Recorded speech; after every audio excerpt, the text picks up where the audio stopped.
Bienvenidos y bienvenidas a TechSoup, Tecnología, Innovación y Cooperación para el Impacto Social. Hoy nos reunimos para dialogar sobre el mercado laboral en la cuarta revolución industrial, oportunidades y desafíos para el impacto social en un mundo digital.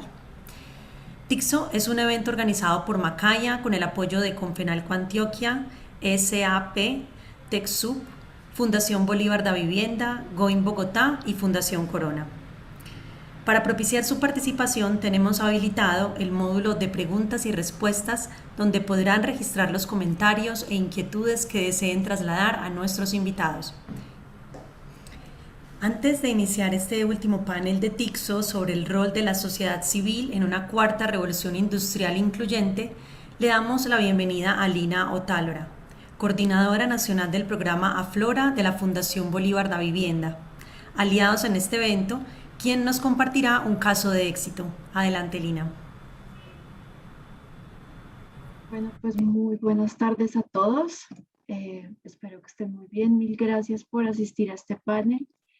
Y pues antes de entrar en materia, que tengamos a estos panelistas tan importantes de hoy, quisiera entrar a hablarles sobre un programa de la Fundación Bolívar da Vivienda, que quizás va muy en pro del tema que tenemos hoy, que es el rol de la sociedad civil en esta cuarta revolución industrial. Este programa que se llama Flora, lo que busca es generar esas capacidades que necesita el sector social, las organizaciones sociales, para que sean mejor estructuradas y puedan tener un mejor impacto en la sociedad o en los beneficiarios que están tratando de intervenir. Entonces, quisiera hablarles rápidamente de lo que es el programa y cómo se conecta esto con todo el tema de la cuarta revolución industrial, que también está muy enfocado en esto. Entonces, pues como les contaba, Aflora es un programa de la Fundación Bolívar da Vivienda. Nos caracterizamos por ser una red de fortalecimiento organizacional que genera capacidades de gestión de entidades sin ánimo de lucro y sus equipos a través de formación virtual. Y también tenemos herramientas innovadoras y acompañamientos de expertos y mentores para lograr que estas organizaciones sean sostenibles a nivel económico, social y ambiental. Y lo más importante, que logren un mayor impacto en la región donde operan. ¿Cómo queremos lograr esto? Nosotros queremos fortalecer 6 capacidades en las organizaciones sociales.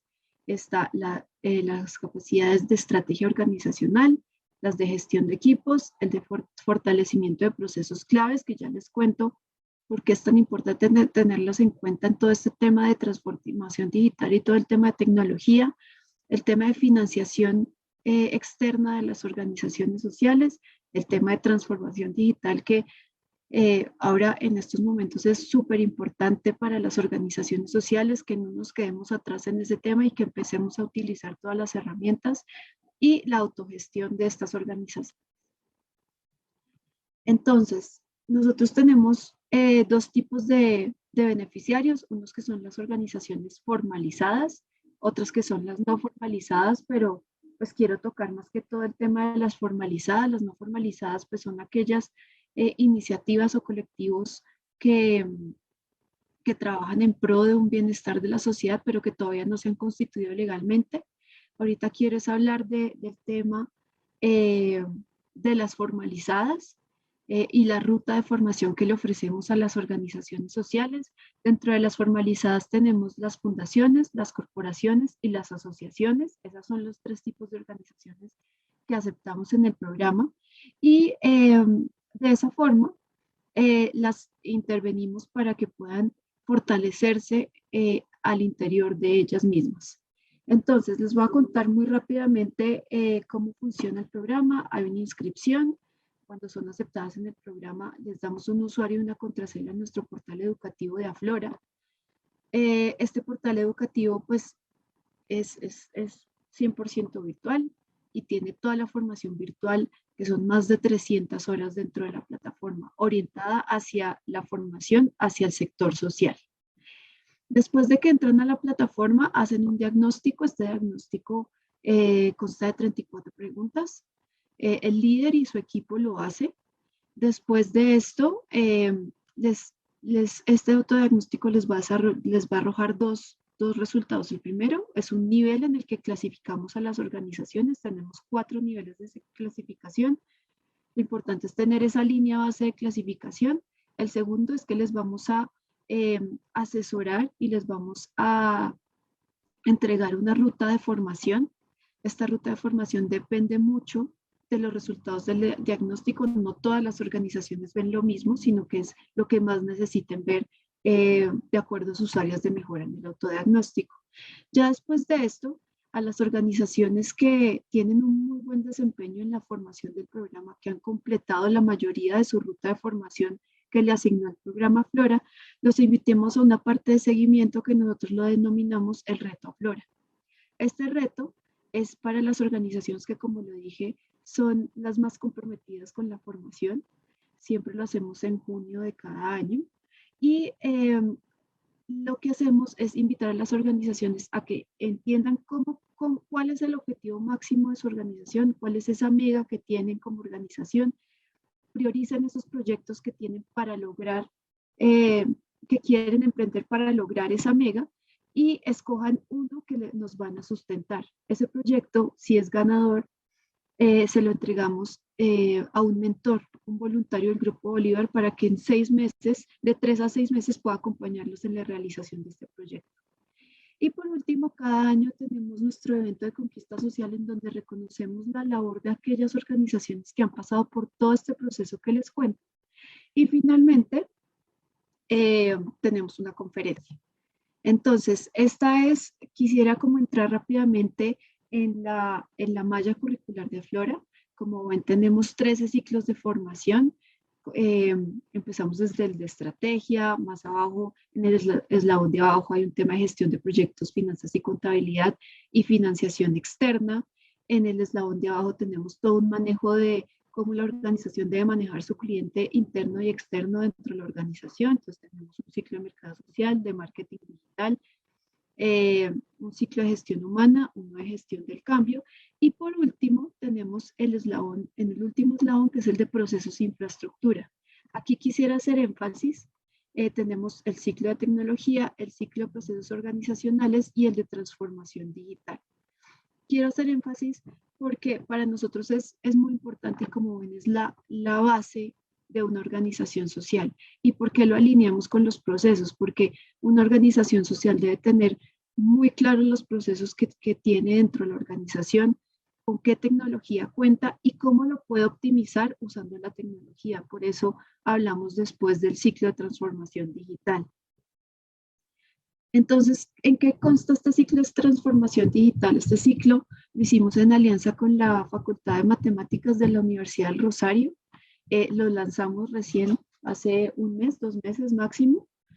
Y quiero que, en serio, invitarlos a cada organización social a que pues haga parte de toda la formación del programa Flora, llegue al reto a Flora, nos acompañe en nuestra conquista social, pero quiero entrar directamente en este ciclo de transformación digital porque en realidad es súper importante en este momento que estamos pasando y son unas herramientas que la organización social debe adquirir para poder operar. Entonces, dentro de este ciclo hablamos de la ciencia de datos. Como sabemos, ahorita los datos son la herramienta más importante con la que debe contar una organización, ya sea social o no, pero en este momento la organización social debe contar con una minería de datos, ya sea grande, pequeña, pero empezar a tener una línea de base de datos. Aquí les enseñamos cómo manejar esos datos. Todo el tema de inteligencia artificial. Queremos que las organizaciones sociales no vean el tema de la inteligencia artificial lejana a su operación. Y aquí les enseñamos cómo pueden adquirir diferentes máquinas que pueden estar automatizadas y que pueden empezar a suplir esas funciones que normalmente una persona lo hacía, pero que ahorita las máquinas lo pueden hacer y de una forma muy sencilla, no lo veamos alejado. Hay muchas aplicaciones, muchas funcionalidades en Internet que utilizan la inteligencia artificial y que muchas veces hasta pueden ser gratuitas. Eso se los enseñamos ahí. todo el tema de la ciberseguridad. Como sabemos, los datos ahorita pues, son como el oro para todas las organizaciones, y por esa misma razón la ciberseguridad debe ser importante y se deben tomar todas las medidas para proteger los datos de una organización social, sea grande, pequeña, mediana, es algo que se debe tener en cuenta. Y por último, el Internet de las cosas, cómo las máquinas ahora están conectadas al Internet y cómo se pueden obtener datos de eso. Todo esto lo tratamos de aterrizar al sector social y tratamos de que ustedes como organizaciones sociales puedan manejarlo de la mejor forma y puedan aplicarlo dentro de sus organizaciones sociales. ¿Para qué? Para poder optimizar sus procesos y tener un mejor impacto. Entonces, pues quiero invitarlos finalmente a que se inscriban. Acá abajo pues tienen nuestra página de la Fundación Bolívar de Vivienda, fundacionbolivardevivienda.org/aflora. Ahí van a tener toda la información del programa, van a tener el espacio para que se inscriban y los esperamos. Estamos en este momento, recibimos inscripciones y queremos pues que nos acompañen en todo este proceso. Mil gracias. Bueno, Lina, muchísimas gracias por tu intervención y por tu invitación. Vamos a continuar entonces ahora con el panel. La cuarta revolución industrial es una realidad que se está desarrollando a escala exponencial, irrumpiendo en industrias de todos los sectores a nivel global. Mucho se habla de su impacto en las organizaciones y la manera en que transforma comunidades conectadas cada vez más a través de la tecnología. En este panel ahondaremos en este tema orientados por Marnie Webb, Chief Community Impact Officer de TechSoup, quien dirigirá la conversación con los panelistas invitados. Este panel se desarrollará en inglés, por tanto los invitamos a activar la interpretación simultánea. Para hacerlo, en la parte baja de sus pantallas encontrarán el módulo llamado Interpretación. Al dar clic y seleccionar el idioma español o portugués, según su preferencia, comenzarán a escuchar la traducción de los intérpretes en la lengua señalada. Iniciamos pues este panel, so we give welcome to Marnie, Joshua, Kate, Jackie, and Carlos. So Marnie, you can go ahead. Thank you very much. Thank you for hosting this conversation, and thank you for inviting me to be a part of it. So we all know that emerging technologies are transforming the opportunities for us to work, for us to engage, and for us to use technology. I think we need to look across civil society to better understand what our role is in helping the people that we serve and our communities engage with these new possibilities and these two technologies, and also what we might need to guard against. Joining me in this conversation today is Jackie Barker, the director of VMware IT Academy, Joshua Ness, senior manager for Verizon 5G Labs, Carlos González, executive director of MAKAIA, and Kate Dimsdale, digital inclusion advisor for USAID with the US government. And before we really get going, I'd just like to give you all a chance to also say hello and just a brief word about your perspective on this issue. Jackie, shall we start with you? Sure, I'd be happy to start. It's a pleasure to be here today. To me, this is one of my great passion. We all have a part of the technology revolution, if you will, and a part to define it, how we want to see the future. I think there is so much opportunity when we think about technology and how it may enable communities, but it relies on all of us working together to be used in the right direction and give us the right results. Great, thank you. Joshua, shall we toss it to you? Sure. Hey, everyone. Like she said, Joshua Ness with Verizon 5G Labs. Our role is to build out what a 5G future looks like, much in the same way that 4G brought us a whole bunch of new innovations that we didn't anticipate when it was first launched 10 or 11 years ago. We know that 5G is going to do the same thing. We're also in a position now to be a little more mindful about the types of technologies that 5G enables and the types of communities that those technologies are going to impact. And so a lot of my work has focused on not only building out new types of technological capabilities in areas of artificial intelligence and computer vision and edge computing and mixed reality, but also thinking critically about how those technologies are going to impact disadvantaged communities around the world. And so a lot of what we do now these days is focusing on accelerator programs for underrepresented founders and underrepresented technologies that are in a position to have an impact on communities that otherwise might be disadvantaged by the growing digital divide. So very happy to be here and part of this conversation. Thank you very much. Kate, shall I toss to you? Awesome. Yeah. Thank you so much for having us on this panel today. It's great to be here. I think that innovation and connectivity play critical roles in society and development, and the role that civil society can play in facilitating and holding government accountable, as well as private sector and other stakeholders accountable, will really lead to USAID's kind of overarching goal of open, inclusive, and secure digital ecosystems. I am a digital inclusion advisor at USAID, and I primarily focus on connectivity, access, and use issues. And so this idea comes up a lot. And I also am based in the operating unit that kind of manages the implementation of the agency's digital strategy, which was released in April 2020. And happy to speak more to that during the conversation and look forward to the discussion. Great, thank you. And then Carlos. Thank you, Marnie. And actually, this topic is completely aligned with our purpose as organization. At MAKAIA, we create capacities for social development using technology and innovation. And well, how we do that is that we help other organizations to accelerate their digital transformation, so they can incorporate technology inside organizations so they can be more effective and efficient, delivering their programs to the beneficiaries and communities.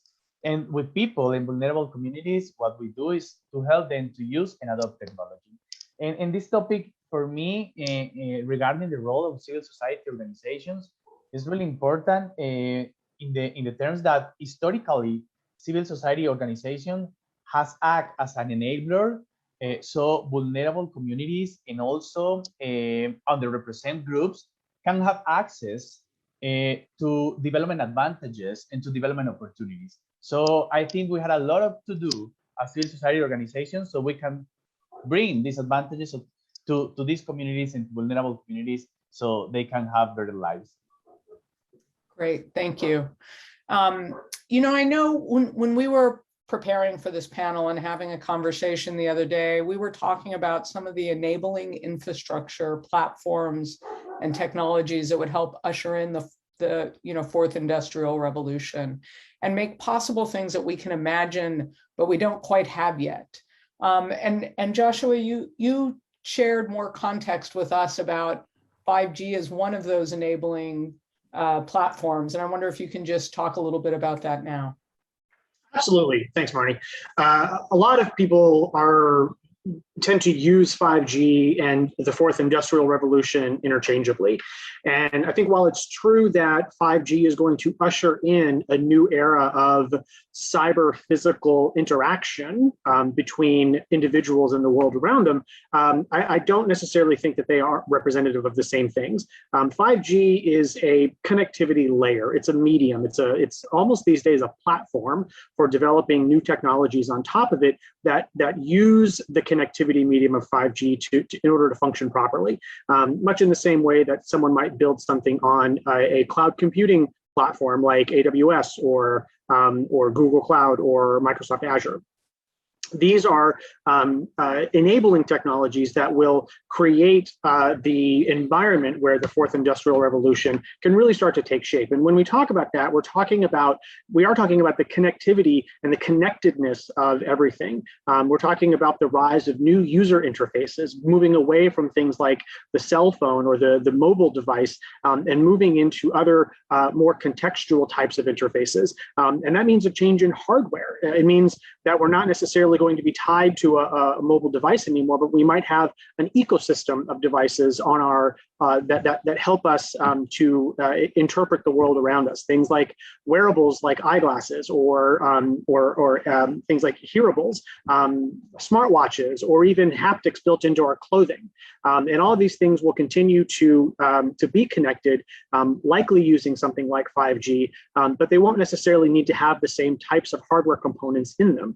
Something like a connectivity medium like 5G means that the compute layer, and I realize I'm getting a little technical and wonky here, it means the compute layer can be located elsewhere. We call that edge computing. And what that means is that the devices that we use in order to engage with the world around us are going to begin to change. And it's going to be slow at first, but then you're going to see it changes pretty rapidly. Much in the same way, in 2011, 2012, we saw this explosion of new applications and services, collaboration tools that used 4G and gave rise to things like the gig economy. I think we're also going to see a pretty rapid expansion of the way that we think about the fourth industrial revolution and the way that we use technology to change the way that we interact with each other and the world around us. And so, yes, 5G definitely is going to be a catalyst for that, but it's not. For the fourth industrial revolution will encompass so much more than just that connectivity layer. And so, I'm personally really excited to help define what that world is going to be and help build some of the foundations of it. But more importantly, I'm really excited to see how people are going to use it, how communities are going to be able to take advantage of it to create value for themselves and for others. That's great. And, Carlos, I know that, the issue of how we connect communities to that platform is core to some of the capacity building that you've done at MAKAIA, right? It's not just about building the capacity of individuals and organizations, but actually bringing broadband into communities that didn't have it before. What do you see civil society's role in being and connecting to this infrastructure so they can be participants? I mean, especially in places where there are huge areas that aren't connected, to electricity, or the internet that we have today. Well, thanks, Marnie. I would like to address this question in two aspects.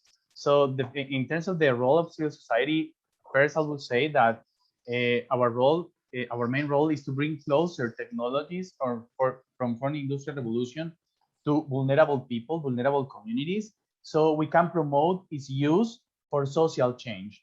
And it is clear, I mean, Joshua was saying about how we can use all these new technologies using 5G, and perhaps that's clear for private sector. And they know how artificial intelligence or Internet of Things can add value to the companies and to the productive processes. But we need to do that, I mean, making clear how it can add value to vulnerable communities and to these underrepresented groups. So that's what I mean when I say we need to bring closer this technology to those communities. For instance, when we think about access to technology, we knew that, I mean, the last year, we almost reached the 60% of population around the world connected and having access to technology. And that's good. But we are still missing the other 40% or the other 42, 45% of population. And that part of the population we are missing is the most vulnerable one, the most challenging one, but because they are also located in those spaces that we call the last mile. And usually that last mile is rural areas, isolated areas, or those spaces where the community lives. So our role as civil society organization is civil society organizations are identifying those gaps and do some advocacy or some programs so we can solve those needs. I'm going to talk a little bit about the experience you mentioned, Marnie, in a little bit. We are not really focused on bringing connectivity or bringing exactly technology to the communities. We are more focused on in the use and an adoption of technology, but we cannot do that if we don't have, if communities do not have technology. So necessarily in some cases, we have to interact with this kind of needs. Actually, in terms of use and adoption of technology, our role as civil society organization is how is really good because we are near and close, really close to these communities, and in that position give us the capacity and the information to identify their needs, so we can build better programs in order to address those needs, so they can find the value that technology can add to their lives. And regarding this, we have the opportunity to develop some programs, as you mentioned. Those programs were developed with farmers that live in isolated areas and also in rural areas where there is no connectivity, where there is no access to any kind of technology.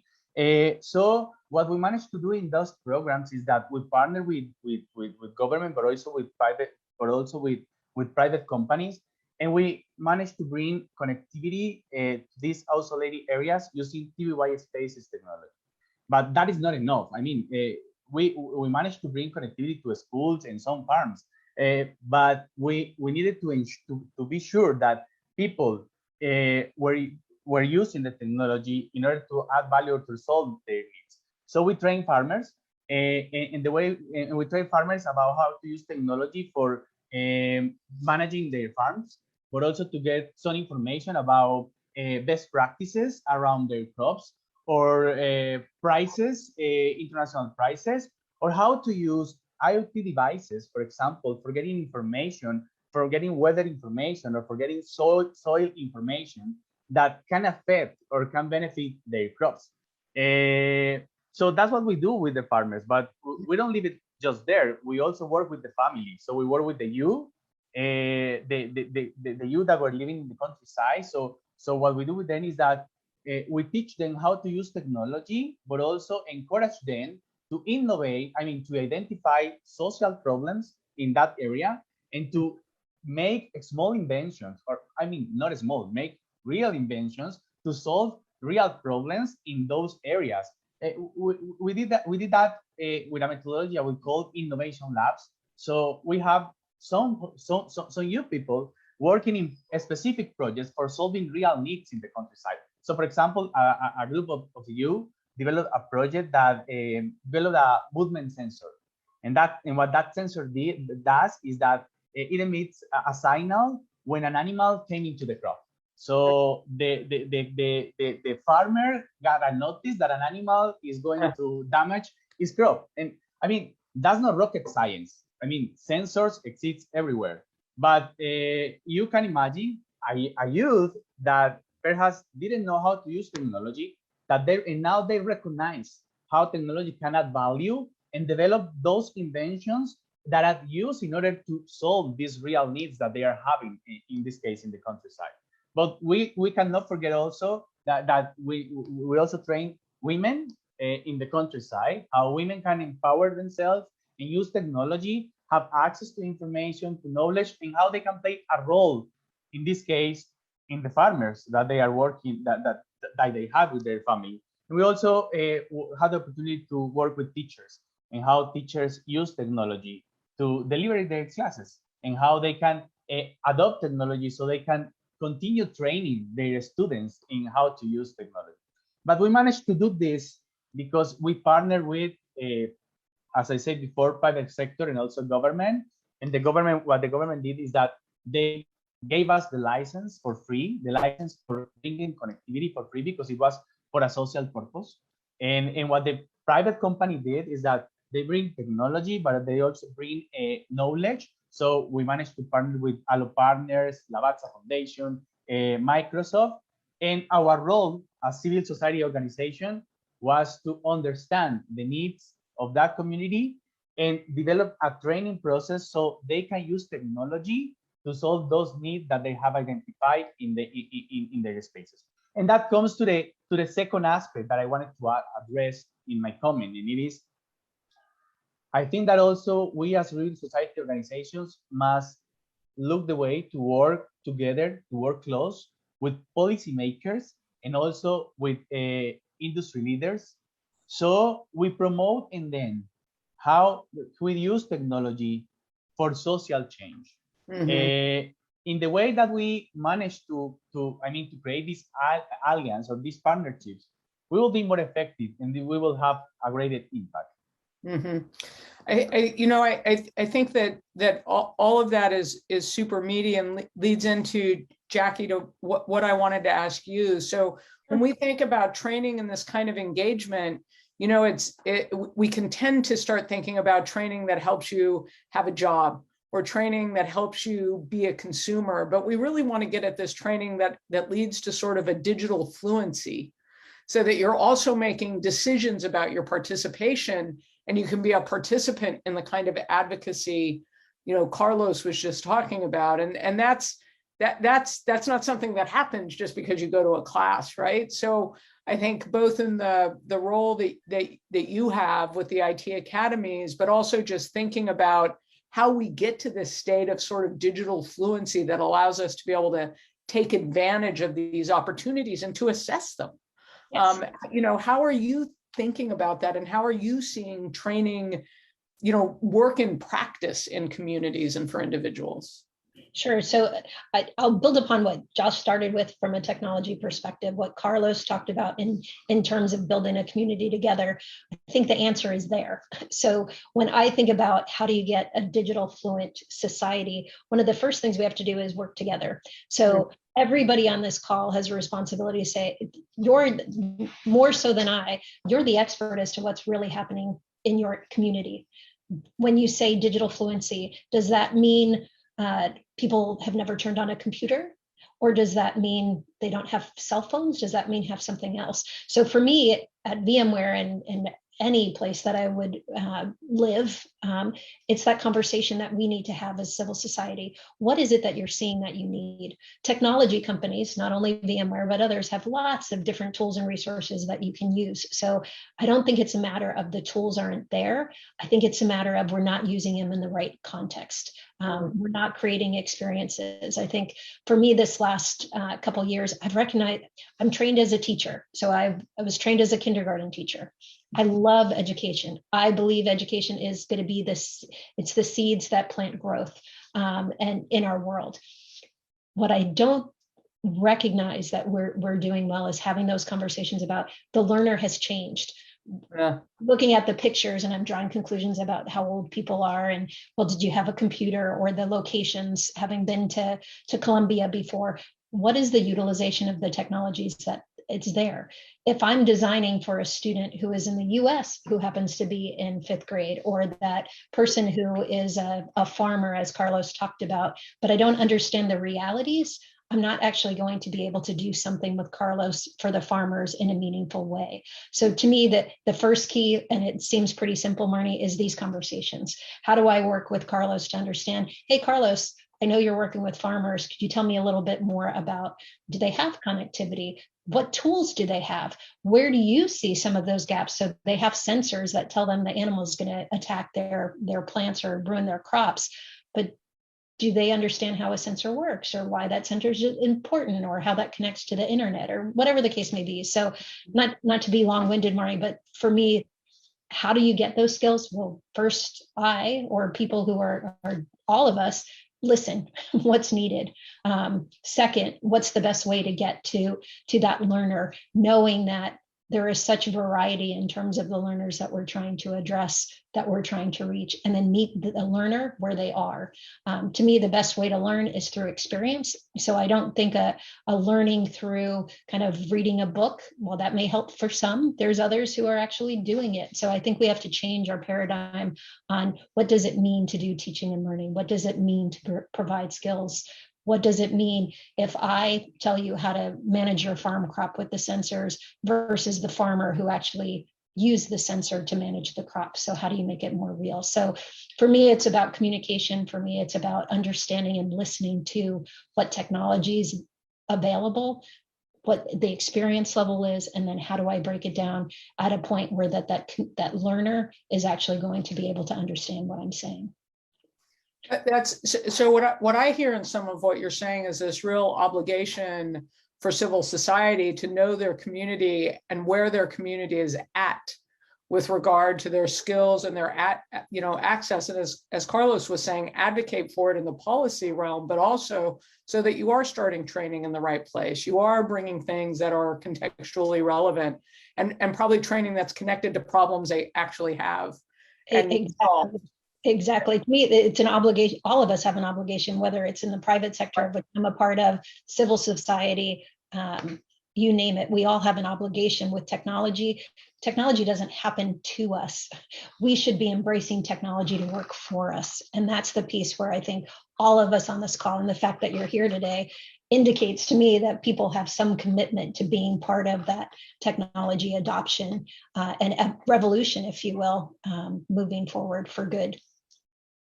That's great. I think, Kate, that leads super nicely to like, what do we have to do to ensure that kind of inclusion genuinely happens? Because inclusion isn't just about being a sort of producer or somebody working away with their fingers on a keyboard, or, putting together a sensor in a field, whatever it may be, nor is it just being a consumer of those technologies. It's also being able to be an advocate for your community in the face of them.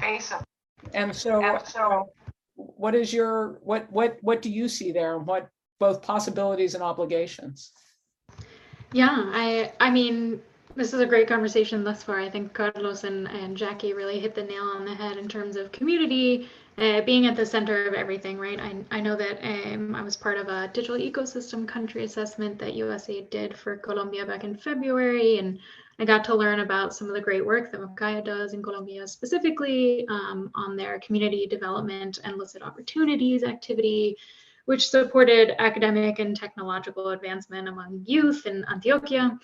And I think that's really in line with the work that USAID is hoping to do around digital inclusion, and especially because organizations like MAKAIA and civil society organizations really do know their communities really, really well. And I think that's something that donor organizations like USAID may not do as well, but we certainly recognize that civil society really does hold the keys there. And we try to incorporate these aspects into our work, through our Microsoft Airband partnership, where we're working with locally owned and operated internet service providers to really grow their businesses and get more people connected to the internet, and specifically more women. And it includes digital literacy components as well as kind of cyber hygiene components. In Latin America, I think we have programs in Alta Verapaz, Guatemala, and also in Tumaco and Bajo Cauca, Antioquia, and Colombia. But as far as digital inclusion specifically, I think with the advent of new technologies and this digital renaissance, if you will, there are new jobs and economic opportunities, right? But in order for all of society to really benefit from these opportunities, we really have to think about the marginalized communities and people and ensure that they're able to kind of seize these new opportunities.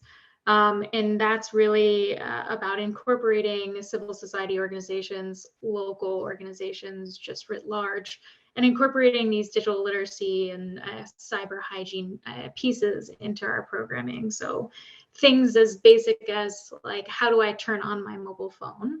Or how do I send an email as far as digital literacy goes? And I think for cyber hygiene, there's a lot to be said for encouraging folks to build out strong passwords rather than just making your password.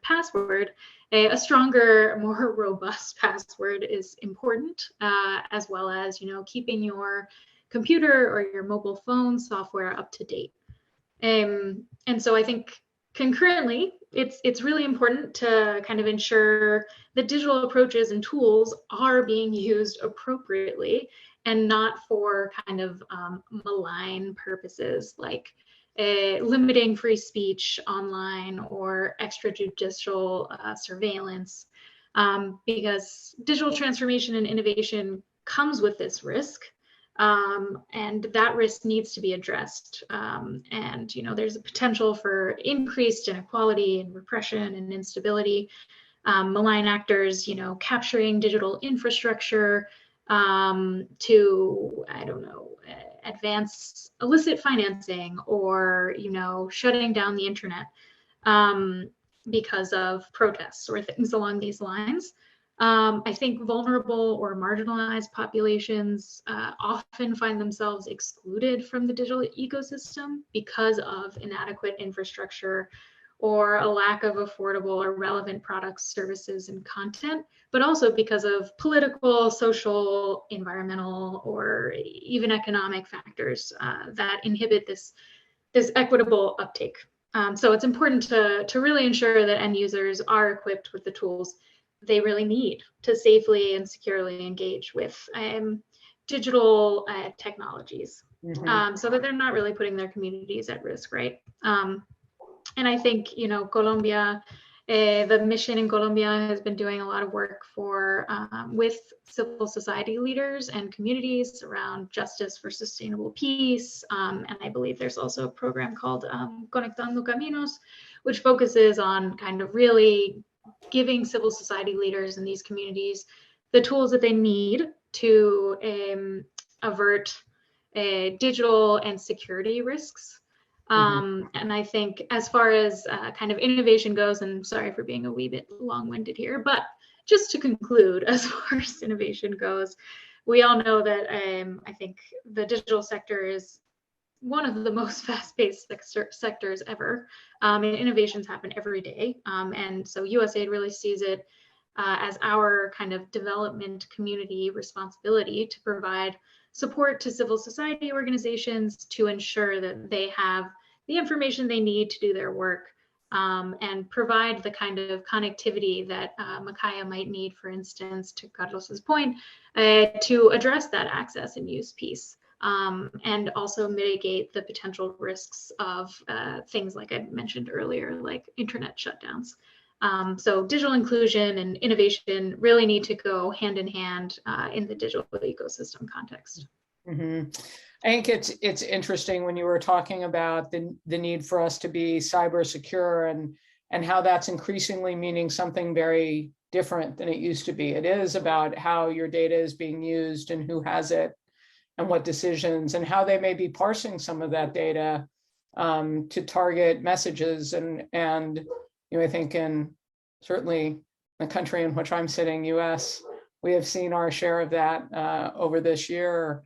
And that, you know, I think one of the, you know, things that we need to think about as civil society is how are we making the opportunities open while being mindful of the things that may further marginalize people. That's part of our job all the time, right? Whether we're helping people get food or we're helping them get shelter, we're helping people that haven't been able to access the resources that exist. And it's our job to both help them get those resources and then help advocate to change the rules in some cases so that the resources aren't so unequally distributed. And I think, you know, when I think of part of what we do as TechSoup and the TechSoup global network that we're in with MAKAIA is helping bring the voice of civil society to our corporate partners, so we can find opportunities for these kinds of projects, and we can create a safe and inclusive, you know, communities that are enabled by technology.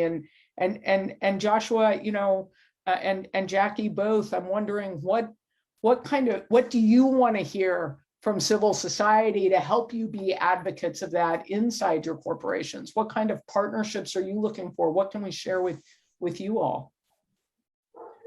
Yeah, I think as Carlos and Jackie and Kate were talking, it reminded me of the need to the fact that we can't, like you said, tell the farmer to use these sensors and it's going to make everything better, and not having actually any idea of how the farmer actually sees the evolution of that role. And it reminded me of the slogan that it dates back to Europe in the 1500s, but it was picked up by the disability activism community, which is nothing about us without us.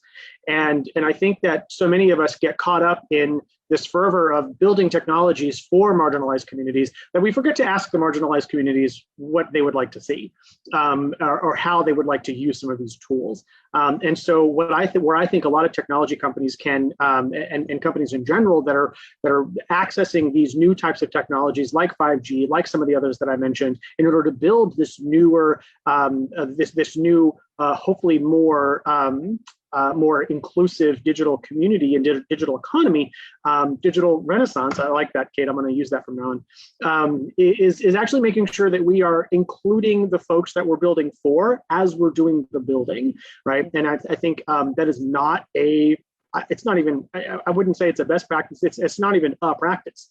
And so I think that as corporate social responsibility teams within organizations are having more of an influence, especially right now, and hopefully that doesn't wane in the coming years.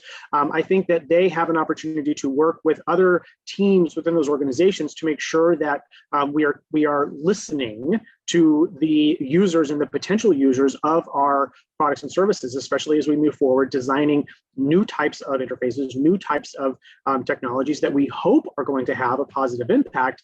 But we all know that the road to very bad places is paved with good intentions. And so I think it really is incumbent upon us to make sure that we are listening more than we are talking as we're building out this new future. I would just add to that, I'd summarize it as, let's imagine together. Let's imagine the world that we want. Let's imagine the realities that exist. Let's then apply the services and the skills that a tech company may bring to the conversation, but more importantly, what do you bring to the conversation? So at VMware, we're no longer thinking of social impact as we tell you what to do. Instead, we want to have a conversation to understand what are the needs, and let's play, let's imagine, let's create something that we've never done. So I think the expectation of civil society and that is we expect to be in a dialogue and a conversation more so than ever before, because we don't know the answers to some of these big things. And I would go on the line and say, nobody knows the answer. Combined, we all know the answer. So to me, the expectation that I would have of civil society organizations is, let's get into a conversation, demand more from the people that you're partnering with, because I can tell you I'm going to demand more from the people that I choose to partner with to understand and make sure that we're designing something that will bring an equitable future. But we can only do that, in my opinion, by working together. Yeah, I think one of the things that, and Carlos and Kate, you probably see this as well. One of the things that we see as civil society is this it's made up of this incredible messy diversity that is part of the glory of it, right? Like that's what it's doing. It's meant to bring in these different voices, and there are small organizations and there are big organizations. And there are organizations that movements that haven't formalized as organizations by choice or by necessity, and it's this really diverse group and people that are very passionate about the issues. So one of the opportunities and challenges to get at what you were both talking about, which is how do we do the kind of sense making that allows us to reflect the issues of that diversity without washing it away. Right? Because that is part of what's so valuable about it. And to say like, oh, we want to make sure that the communities you serve are represented, but you guys all have to look exactly the same and be able to represent them in exactly this way. And that isn't what's going to work. And so doing these joint sense-making activities across sectors, with government, I think is a challenge. And I'm just wondering, Kate and Carlos, if you have any sort of words of wisdom or experience with how do we help organize what Joshua and Jackie were just asking for, right? Which is the voice of this tremendous grassroots, connected, impassioned group of individuals. Yeah, I mean, that's the big question, isn't it, Marnie? But I think there are certainly a lot of conversations going on within the U.S. interagency, so across the U.S. government, but also within the international community around how we can better center our kind of development efforts around local needs and local desires, and will people be using the kind of internet that we bring to Alta Verapaz, for instance. I mentioned earlier, like, are people actually interested in using the internet, or is there something else that people would prefer in Alta Verapaz?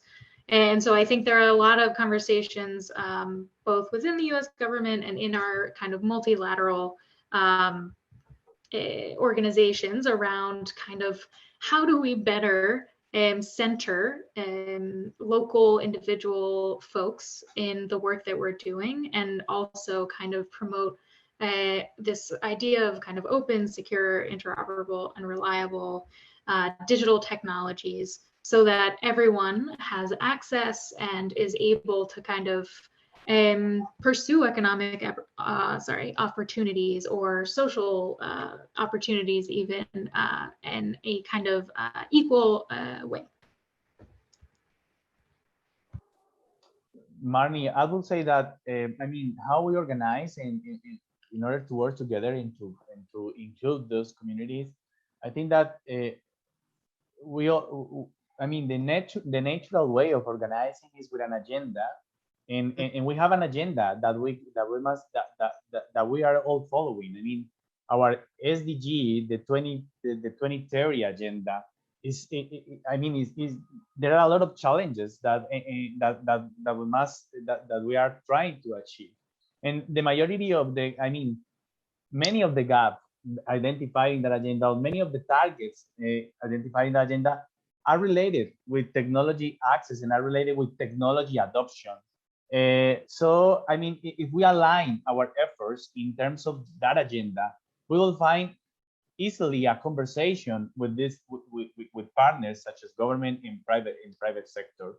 In the example that I gave before about working with partners, the reason why government wanted to partner with us is because giving the license giving us the license to connect these partners allows the government to try and to test that if that technology could work in order to connect rural people and rural communities. So they find value in that partnership, and that value was aligned with the agenda they have as government. So I think that it is key if we identify those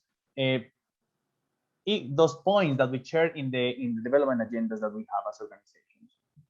Yeah, you know, I mean, I'm biased, but my bet is always on networks of organizations, right? Like, how do you put together networks of organizations that support conversations, are able to identify common cause and work towards that common cause without losing their individuality, right? And the ability to connect in their community in whatever that may mean.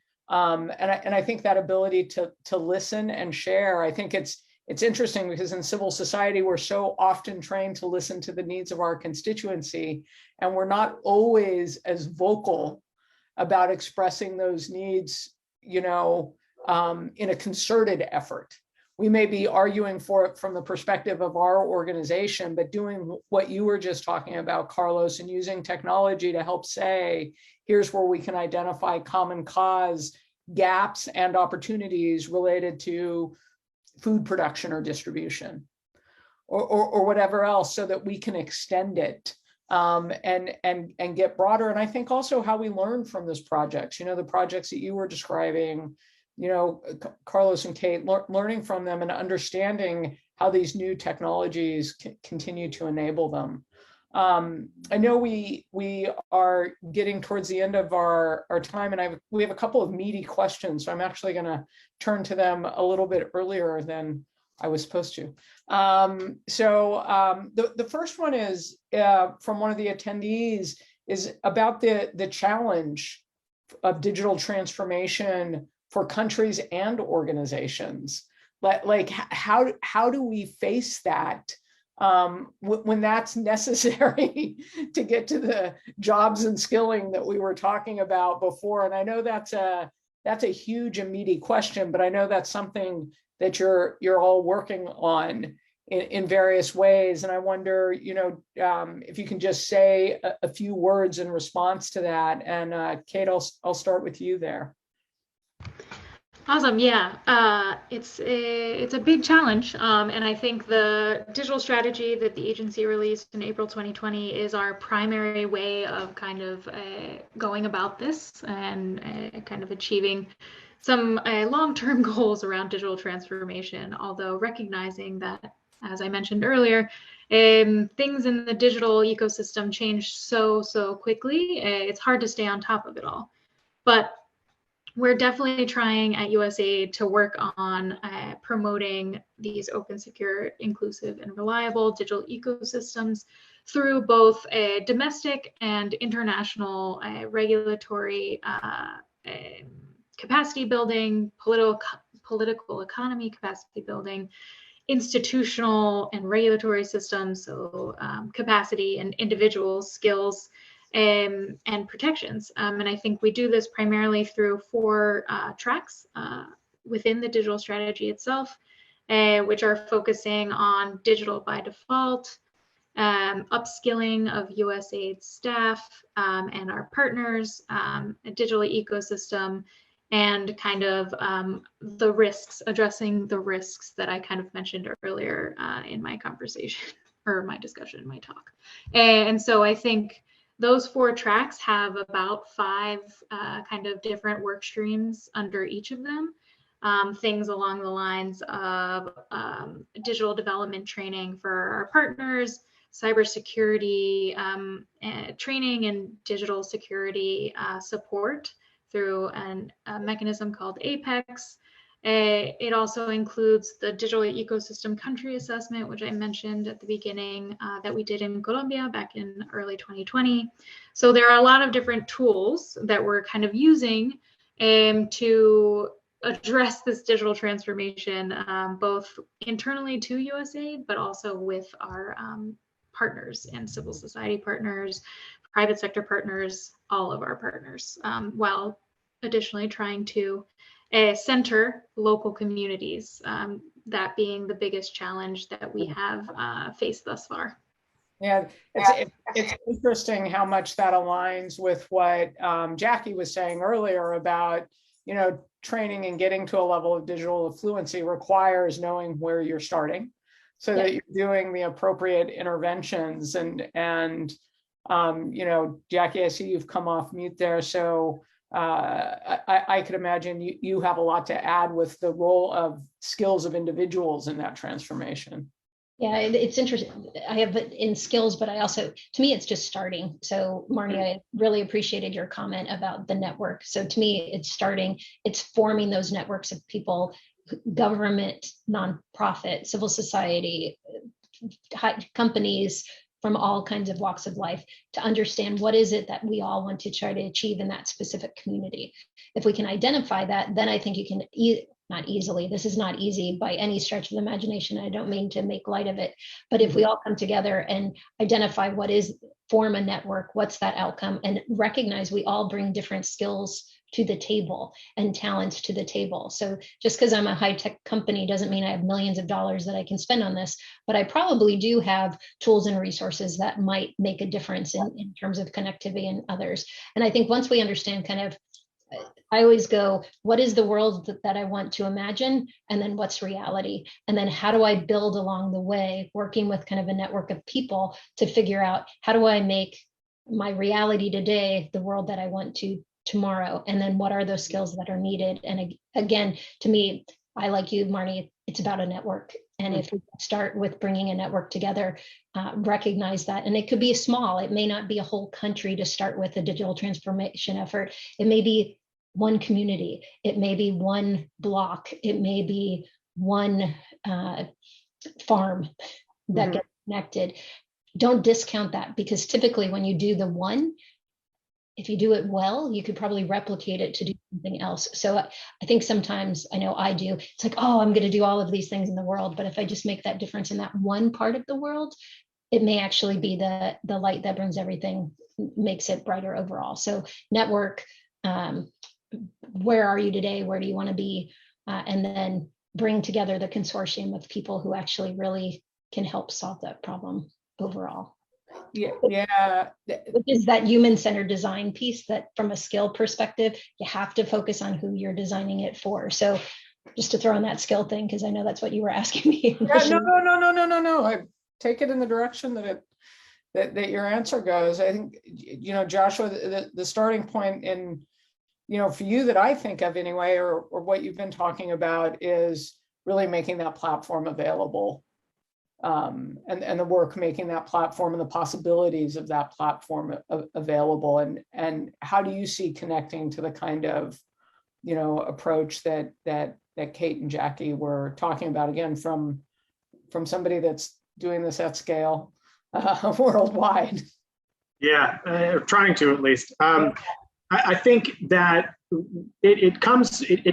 it has to start and end with understanding the problems that are being solved, and so as a technology company, we have this push and pull of commercial activity versus social responsibility, and so we apply similar approaches. On the commercial side, if we're working with organizations, whether it's other for-profit entities or even things like military bases, we start by asking questions, and we start by really trying to understand where the gaps are, either in what they're trying to achieve or how their teams are performing those activities. And so we try to make sure that we're getting at things from every angle and really painting a picture about where technology has a place. Because as a person who worked for a technology company, I'm an expert in many things, and most of those things are technology related. And so you show me any problem and I can throw 5G at it all day long. Don't get me wrong, like I have a lot of it. And so I can continue to throw my resources at something, but if I don't really understand what it is that they need, both as a company or as an organization or as a community, then I'm going to be doing more harm than good. I'm going to be introducing new problems, new gaps, and we've seen how that happens. We've seen how that happens at scale. The digital divide really has been exacerbated in these past 10 years as more people have had access to high-speed bandwidth and high-speed connectivity.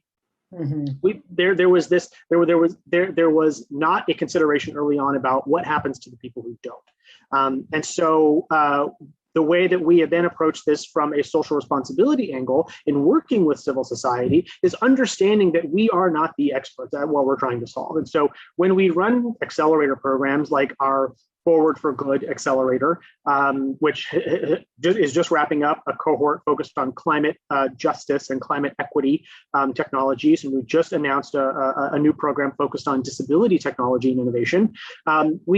We recognize that we're not the experts in either of those areas. We have the technology capabilities. And so we engage with stakeholders from those communities. We bring them in. And even as we are vetting potential companies that have solutions that could have an impact with these communities, we're not just going to pick the ones that are the farthest along with their technology or have the most interesting technology. We're going to rely on those experts and on those external stakeholders who have feet in both camps to be able to say, this company might not be as far along as some of the others, but the work that they're doing is going to be extremely impactful. And they are in a position to use your technology to really create value for communities that need it. And so as we're talking about digital transformation or emerging technology transformation, it really we really try to approach it from an understanding of what the community is doing well, where those gaps are, and really trying to keep in mind what sort of gaps might be created if we apply technology in a certain way. And so that's absent being an expert in all of those other topic areas, engaging with those experts, and then listening to them is something that we take very seriously.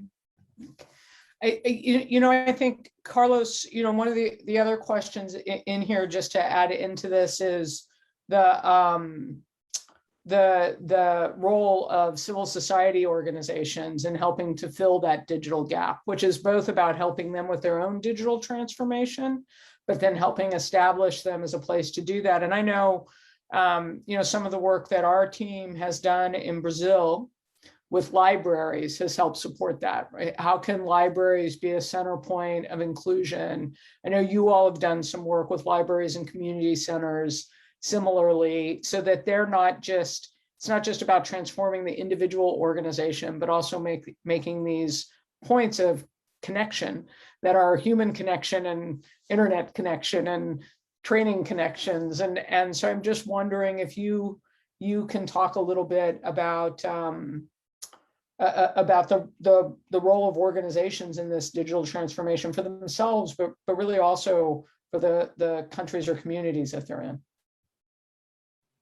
Well, Marnie, yeah, I mean, first talking about the perspective of civil society organizations as organizations, I mean, we have to take care about how technology can add value to our processes and to what we do, and how technology can enable us to deliver more benefits to our beneficiaries.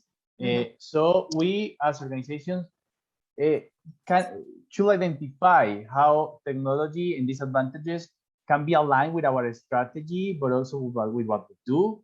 And once we identify how it adds value, so we can go for that for that implementation. It doesn't come itself. I mean, it is needed that I really analyze or identify how it adds value for us. But there is also needed a willingness to do that and a vision for doing that. So, I mean, digital transformation doesn't happen because the IT person in the organization would like to change some ways that we are working and would like to include some software in staff inside the organization.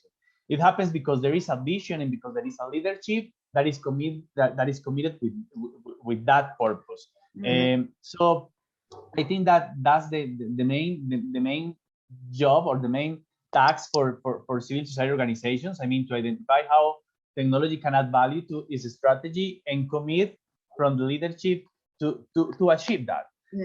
For those who help other organizations to transform themselves and to accelerate this transformation, as TechSoup does and MAKAIA, and we at MAKAIA does, I mean, we have to care about help them to develop digital resilience. I mean, how they can adapt as organizations to this changing world and to these changing technologies. I mean, now we have some technologies, but in terms of some months we will have another. So what we really need to develop in them is that capacity about incorporating technologies inside about what they do. And in terms of communities or people, I think that we must focus in developing skills, in developing those power skills that they need in order to interact with this technology and that they need in order to interact with the world that we are living right now.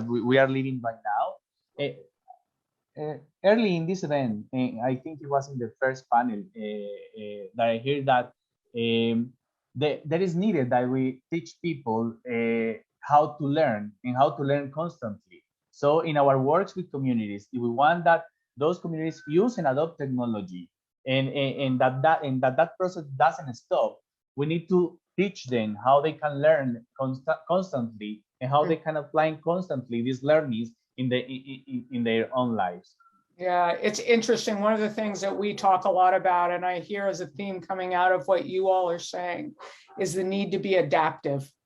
You know, we have to adapt to this changing environment. That's a changing environment of our political realities, our climate realities, our, social realities, as well as being able to adapt to the changing needs of our community members and the opportunities that are available to them. And that's not something that you stop doing. You don't like, okay, transformed, done, out. You have to keep paying attention on it and be prepared to continue. So this has been a terrific conversation. Carlos, Jackie, Kate, and Joshua, thank you so much.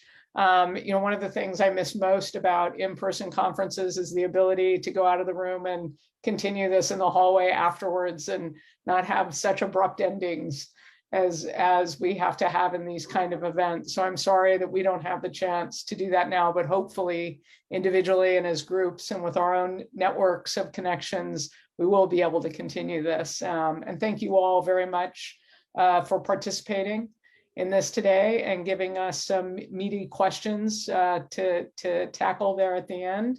And with that, Catalina and Carlos, I will hand it over to you. Thank you very much.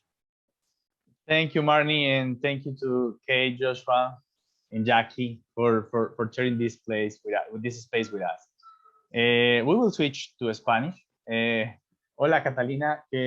Bueno, esta ha sido una mañana bien interesante. Hola. Ha sido una...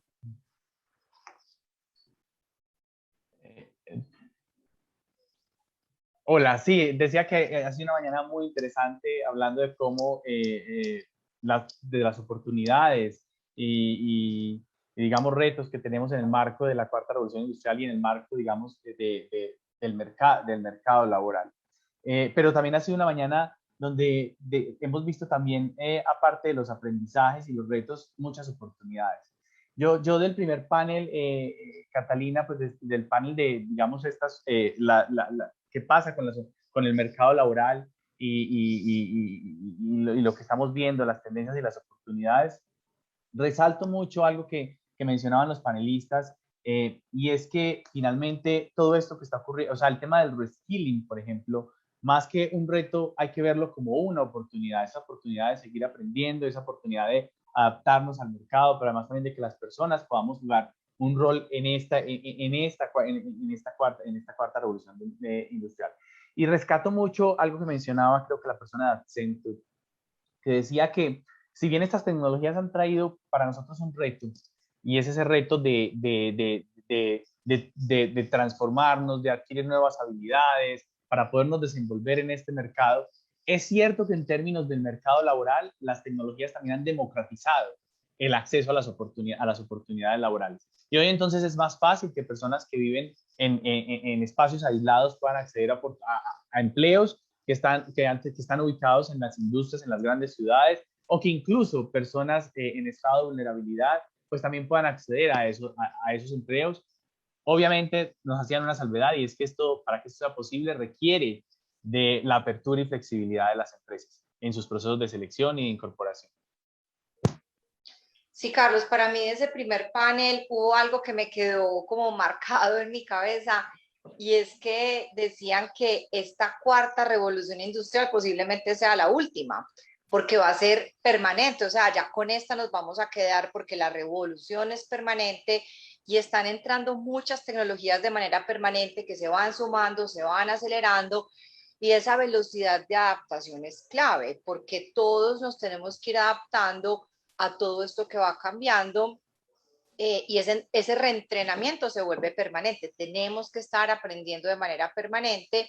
Y me gustó mucho también lo que decía la persona de Accenture, que ya esto no lo llamamos reskilling, sino new skilling, porque es que no es necesariamente volver a entrenar sobre lo mismo, son a veces cosas totalmente nuevas. Entonces, revolución permanente, cambio permanente, aprendizaje a lo largo de la vida.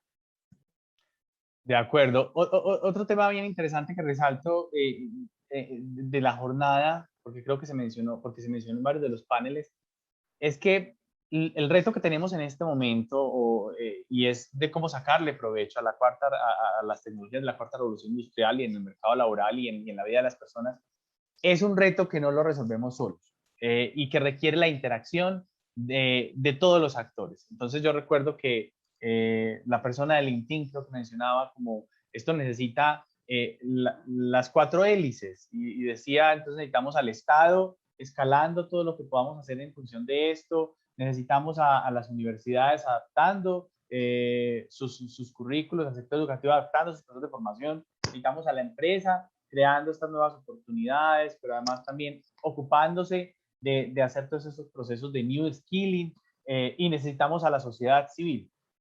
ayudando a identificar cuáles son esas necesidades que tienen las personas o las comunidades más vulnerables y entrenando a esas personas para que puedan interactuar con los avances del futuro que hoy estamos viviendo o del mundo que hoy estamos viviendo en términos del mercado laboral.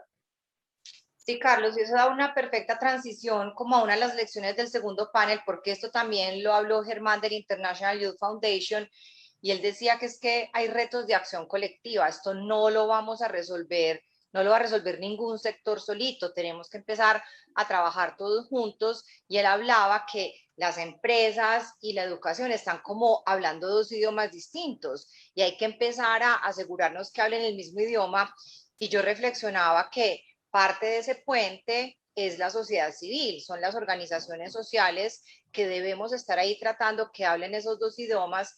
Y otra cosa que él hablaba que me parecía muy interesante es que este tema de la transición de la educación hacia el mercado laboral debe ser visto como una cadena de proveeduría y realmente sí es así, pero tiene que haber más conversaciones de lado y lado y el sector privado tiene que enviar unas señales mucho más claras sobre lo que está demandando el sector privado y la industria y los empleos para que se pueda retroalimentar pues todo el proceso educativo. De acuerdo. Rescato también algo, una expresión que me llamó mucho la atención del tercer panel en todo el tema de reconversión laboral. Y mencionaban que el hecho de que exista primero es que la gran transformación que estamos viviendo quizás no es una transformación digital, sino que es una transformación cultural. Y lo decían porque finalmente el uso de adopción de la tecnología pasa es por las personas. Entonces somos las personas quienes tenemos que transformarnos para poder, digamos, utilizar todas estas tecnologías que nos están llegando. Y ese tema, y esto pasa por lo que conversábamos ahorita, ese tema de aprender constantemente. O sea, esto tiene que ver con esa transformación que necesitamos desde el punto de vista cultural. Pero también se decía que la transformación del mercado laboral o esa realidad que estamos viviendo no implica que lo que ya tenemos como profesionales, lo que ya tenemos desarrollado, no sea útil para el desarrollo de las funciones y actividades que tenemos dentro de las compañías. Y es ahí entonces donde durante toda la mañana quisiera enlazar esto con cómo durante la mañana se ha enfatizado sobre la relevancia de las habilidades que se han acuñado, que hoy muchos de nuestros panelistas las acuñaban como las power skills. Y bueno, y nos hicieron un listado grande de cuáles son esas power skills que debemos desarrollar para que esa interacción pues sea una interacción natural. De acuerdo, Carlos, me llamó mucho la atención que en toda la mañana muy poco se hablaron de las habilidades técnicas, porque es que finalmente esas habilidades, esas competencias técnicas van a estar cambiando casi que a la misma velocidad de la tecnología, pero creo que en todos los paneles se resaltó todo este tema de las mal llamadas habilidades blandas, las empezamos a llamar las power skills, que realmente es lo más importante, todo este tema de adaptabilidad al cambio, trabajo en equipo, comunicación asertiva, creatividad, etcétera. Esto se resaltó en todos los espacios de hoy y creo que es una gran lección para todos los programas que sin importar la tecnología y sin importar lo que se esté enseñando desde el punto de vista técnico de las habilidades duras, todo este tema de formación del ser tiene que estar presente para que realmente podamos progresar en la cuarta revolución industrial que, como vimos, vino para quedarse. De acuerdo. Bueno, yo creo que por último, las reflexiones frente a nuestro rol como organizaciones de la sociedad civil.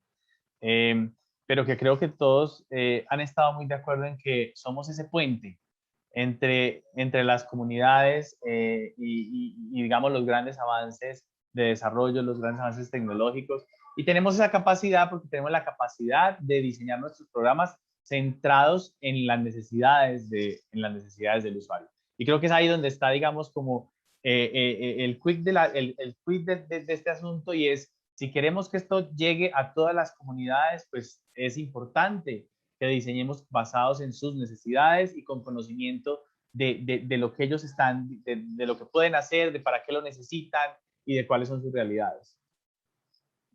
Sí, Carlos, de acuerdo. Yo creo que el sector social tiene o tenemos un rol muy importante en ser ese puente Y yo me ponía a pensar ahorita como qué pensará una organización social que trabaja, por ejemplo, con niños, con jóvenes o en temas de cultura, qué más temas que ellos pensarán que no tienen que ver con tecnología. Y no se trata tampoco que todas las organizaciones sociales se tengan que volcar a la tecnología.